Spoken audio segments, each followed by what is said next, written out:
नमस्कार. मल्हार टीव्हीच्या सकाळच्या बातमीपत्रामध्ये आपलं स्वागत. महाराष्ट्र शासनाच्या उद्योग विभागाने मोठ्या उद्योजकांबरोबरच छोट्या उद्योजकांना देखील सर्व सुविधा उपलब्ध करून देण्यावर भर दिला आहे.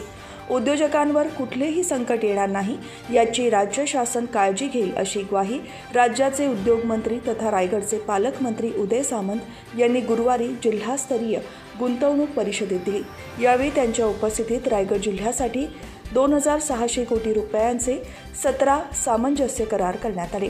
पनवेल येथील विरूपक्ष मंगल कार्यालयात आयोजित गुंतवणूक परिषदेला आमदार प्रशांत ठाकूर, जिल्हाधिकारी किशन जावळे, कोकण विभाग ठाणे उद्योग सहसंचालक विजू शिरसाट, जिल्हा परिषदेचे मुख्य कार्यकारी अधिकारी सत्यजित बढे, जिल्हा उद्योग केंद्र महाव्यवस्थापक जी हरळय्या उपस्थित होते.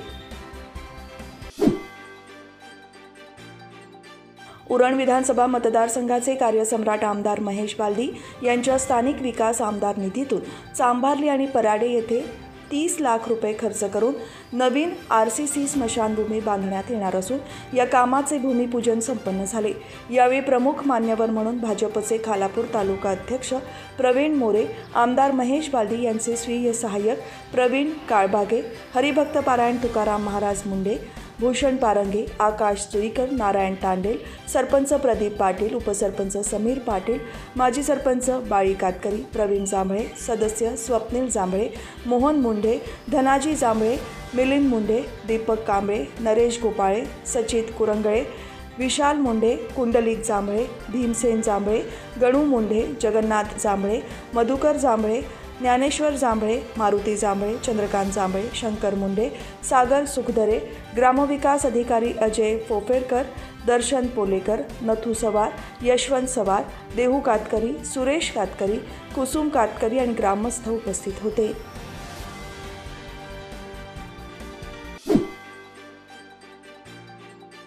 खोपोली पेण मार्गावरील सावरोली निफान येथील टाटा स्टील कंपनीसमोर प्लास्टिक, लोखंड आणि पुठ्ठा खोक्याच्या गोदामाला आग लागण्याची घटना घडली.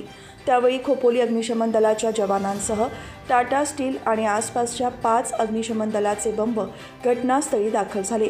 सुमारे अर्धा तास आगीशी झुंज देत दलाच्या जवानांनी अथक प्रयत्नाने आगीवर नियंत्रण मिळवत आग आटोक्यात आणली. तालुक्यामध्ये अनधिकृतपणे जागेवर अतिक्रमण करून भंगार माफियांनी मोठमोठे भंगाराची गोदामे थाटून व्यवसाय करत असताना आगीसारख्या घटना घडू नये यासाठी कोणतीच उपाययोजना करत नसल्याने अशा घटना वारंवार घडत असल्यामुळे हा चिंतेचा विषय बनला आहे.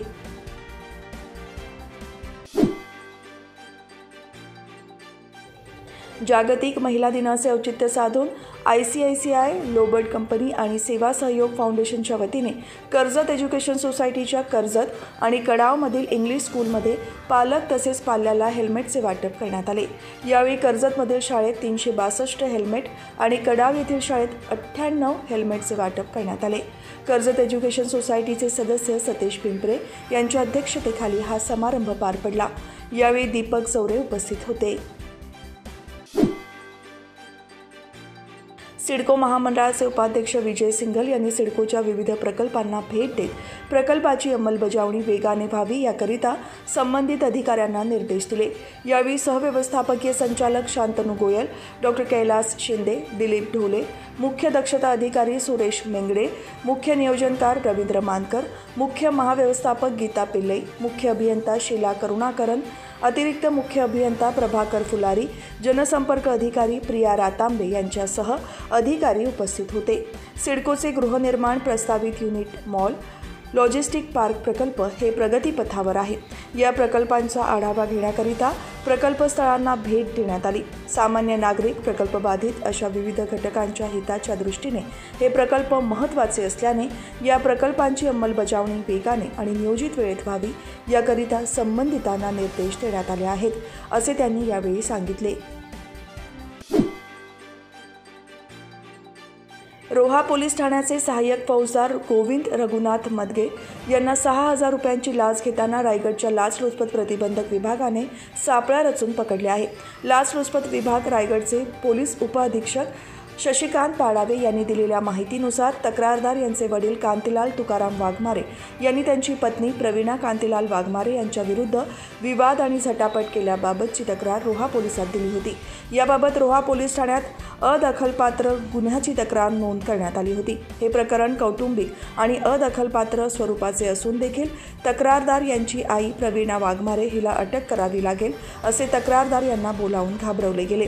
तसेच तक्रारीत मदत करण्यासाठी 10,000 रुपये लाचेची मागणी सहाय्यक फौजदार गोविंद मदगे यांनी केली असून तडजोडी अंती 6,000 लाच देण्याचे ठरले। रोहा बाजारपेठ पोलीस वाहतूक चौकीजवळ लाचलुचपत विभागाच्या पथकाने सापळा रचून गोविंद मदगे यांना ही लाचेची रक्कम स्वीकारताना रंगेहात पकडले आहे। JNPAने नव्याने उभारलेल्या 314 खर्चाच्या ॲडिशनल लिक्विड कार्गो जेट्टी सर्वाधिक यशस्वी ठरलेल्या JSW इन्फ्रास्ट्रक्चर लिमिटेड कंपनीला देण्यावर बोर्ड ऑफ ट्रस्टींच्या बैठकीत मंजुरी देण्यात आली आहे। जुन्या लिक्विड कार्गो जेट्टीला जोडूनच अतिरिक्त आणखी जेट्टी 465 मीटरपर्यंत वाढवण्यात आली आहे। त्यामुळे ॲडिशनल लिक्विड कार्गो जेट्टीमुळे केमिकल वाहतुकीची क्षमता आणखी 4.5 मेट्रिक टनांपर्यंत म्हणजेच 11 मिलियन टनांपर्यंत म्हणजेच दुपटीने वाढली आहे। त्यासाठी 314 कोटी रुपये खर्चही करण्यात आले आहेत। ही additional liquid cargo jetty PPE तत्वावर चालवण्यासाठी JNPAने निविदा काढल्या होत्या। या निविदा प्रक्रियेत 7 कंपन्या सहभागी झाल्या होत्या। खोपोली येथील नगर परिषदेच्या प्रारूप सुधारित विकास योजना आराखडा बैठकीत उपस्थित नागरिकांनी प्रश्नांची सरबत्ती केल्याने प्रचंड गोंधळ माजला। अखेर मुख्याधिकारी डॉ. पंकज पाटील यांना हस्तक्षेप करत बैठक तहकूब करावी लागली। यावेळी त्यांनी प्रत्येक प्रभागात जाऊन स्थानिकांच्या तक्रारी ऐकून घेण्यात येतील असे प्रतिपादन केल्यानंतर सभागृह शांत झाले। खोपोली नगर परिषदेच्या काउन्सिल हॉलमध्ये प्रारूप सुधारित विकास योजना आराखडा बैठकीचे आयोजन करण्यात आले होते। या बैठकीला अलिबाग कार्यालयातील नगर रचना अधिकारी गुंडाप्पा थोंटे उपस्थित होते। बैठकीबाबत मुख्याधिकारी यांनी आपल्या प्रस्ताविकात या बैठकीची माहिती देत असताना एकाच वेळेस अनेक जण बोलायला उठल्याने बैठकीत गदारोळ माजला।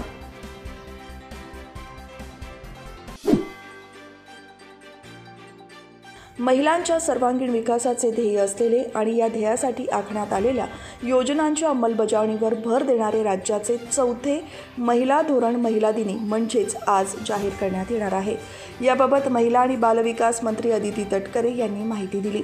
महिला दिनानिमित्त आयोजित कार्यक्रमात त्या बोलत होत्या। मुख्यमंत्री एकनाथ शिंदे, उपमुख्यमंत्री देवेंद्र फडणवीस आणि अजित पवार यांच्या मार्गदर्शनाखाली महिला आणि बालविकास विभागाने हे महिला धोरण तयार केले आहे।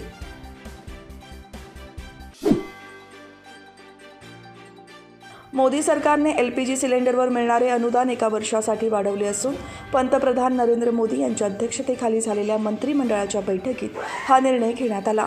वाणिज्य मंत्री पियुष गोयल यांनी ही माहिती दिली। LPG सिलेंडर रिफिलिंग करण्यासाठी सरकार सर्वसामान्य ग्राहकांना प्रति सिलेंडर 200 रुपये सबसिडी देते। त्यामुळे त्यांना 1100 रुपयांचा घरगुती LPG सिलेंडर 900 रुपयांना उपलब्ध आहे।